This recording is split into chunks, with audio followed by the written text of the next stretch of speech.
आर्थिक दिवाळखोरीमध्ये हे सरकार निघेल हे स्पष्ट आहे. म्हणजे कोणी तीन पायाचं सरकार आहे आणि प्रत्येकजण पैसा ओढण्यासाठी त्या ठिकाणी बसलेला आहे. आमच्या डिपार्टमेंटला पैसा, मला त्याच्यातून पैसा किती मिळेल हे पर्सेंटेज घेऊन चाललेलं सरकार आहे. 30% पर्सेंटेज सगळ्या ठिकाणी. यवतमाळ जिल्ह्यात तर धुमाकूळ आहे. इतके पैसे दिल्याशिवाय कामं सुरू होऊ देत नाही, ऑर्डर देत नाही. हे अत्यंत चुकीची पद्धत आहे. यवतमाळ जिल्ह्यामध्ये असं कधी नव्हतं. पालकमंत्र्यांचाच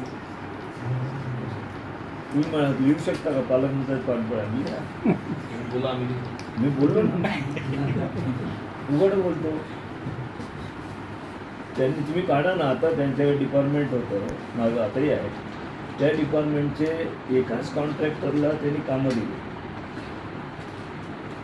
त्या ठिकाणचा चौधरी म्हणून हरियाणाचा कॉन्ट्रॅक्टर आपल्या इकडला नाही आहे.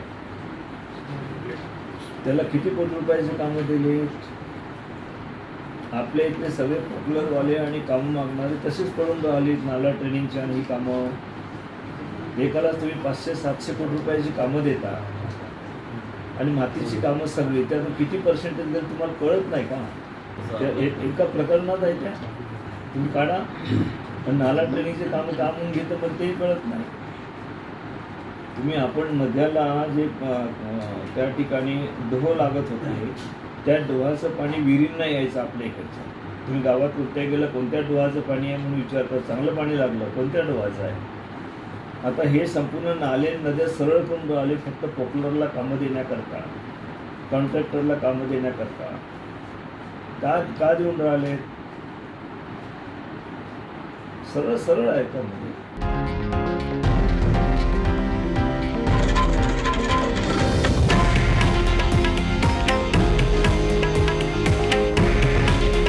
हे आहे देशातील नंबर 1 न्यूज नेटवर्क आणि आपण पाहत आहात TV9 मराठी. काळजी तुमची, हित महाराष्ट्राचं.